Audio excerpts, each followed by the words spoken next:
بخاری شریف کی احادیث ہیں۔ حضرت بنت جہش رضی اللہ تعالیٰ عنہ فرماتی ہیں کہ آپ صلی اللہ علیہ وآلہ وسلم نیند سے بیدار ہوئے۔ آپ صلی اللہ علیہ وآلہ وسلم کی آنکھیں سرخ تھیں اور فرما رہے تھے، لا الہ الا اللہ، عرب کے لیے ہلاکت ہے نزدیک آ جانے والے شر سے۔ آج یاجوج ماجوج کی دیوار میں سوراخ کھل گیا۔ پھر آپ صلی اللہ علیہ وآلہ وسلم نے اپنے دست مبارک سے 90 یا 100 کا اشارہ کیا۔ صحابہ رضی اللہ تعالیٰ عنہ اجمعین نے عرض کیا کہ کیا ہم ہلاک ہو جائیں گے جب کہ ہم میں نیک لوگ موجود ہوں؟ آپ صلی اللہ علیہ وآلہ وسلم نے فرمایا کہ ہاں، جب شر اور فساد بڑھ جائے۔ حضرت ام سلمہ رضی اللہ تعالیٰ عنہ سے بھی ایک حدیث بخاری میں مروی ہے۔ آپ صلی اللہ علیہ وآلہ وسلم گھبرا کر بیدار ہوئے اور فرمایا، سبحان اللہ، آج کی رات کیا خزانے نازل ہوئے اور اللہ نے کیا کیا فتنے نازل فرمائے۔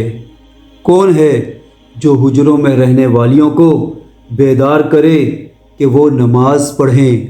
بہت سی کپڑے پہننے والیاں قیامت کے دن بنا لباس کے ہوں گی۔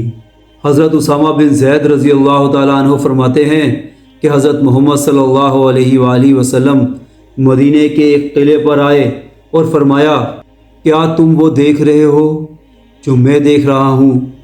صحابہ رضی اللہ تعالیٰ عنہ اجمعین نے عرض کیا کہ یا رسول اللہ صلی اللہ علیہ وآلہ وسلم، نہیں۔ آپ صلی اللہ علیہ وآلہ وسلم نے فرمایا، میں فتنوں کو دیکھ رہا ہوں جو تمہارے گھروں پر بارش کی طرح نازل ہو رہے ہیں۔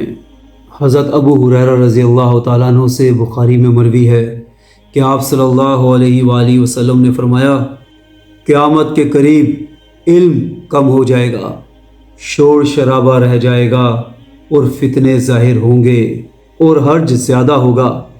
پوچھا گیا، یا رسول اللہ صلی اللہ علیہ وآلہ وسلم، حرج کیا ہے؟ آپ صلی اللہ علیہ وآلہ وسلم نے فرمایا کہ قتل۔ حضرت ابو ہریرہ رضی اللہ تعالیٰ عنہ سے ہی ایک اور حدیث مروی ہے۔ آپ صلی اللہ علیہ وآلہ وسلم نے فرمایا، قیامت اس وقت تک قائم نہ ہوگی جب تک قبیلہ دوست کی گردنیں ذی الخصلت بت کے گرد حرکت نہ کریں۔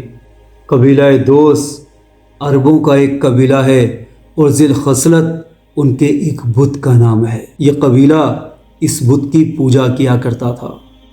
یہ اشارہ ہے اس بات کی طرف کہ عرب میں بت دوبارہ سے لوٹ آئیں گے۔ بخاری شریف میں ہی حضرت ابو ہریرہ رضی اللہ تعالیٰ عنہ سے مروی ہے، قیامت اس وقت تک قائم نہ ہوگی کہ جب ایک شخص قبر کے پاس سے گزرے اور کہے کہ کاش اس قبر والے کی جگہ میں ہوتا۔ اب اگر کوئی ایسے دور میں موجود ہو تو اسے کیا کرنا چاہیے؟ اس حوالے سے حضور پاک صلی اللہ علیہ وآلہ وسلم کا ارشاد بھی بخاری شریف میں ہی موجود ہے۔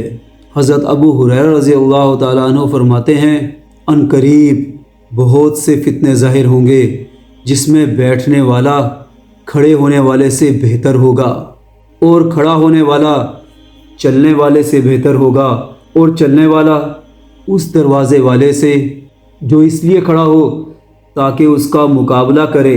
جس کو بھی ان فتنوں کے دور میں کوئی پناہ گاہ ملے تو اسے چاہیے کہ وہ وہاں چلا جائے۔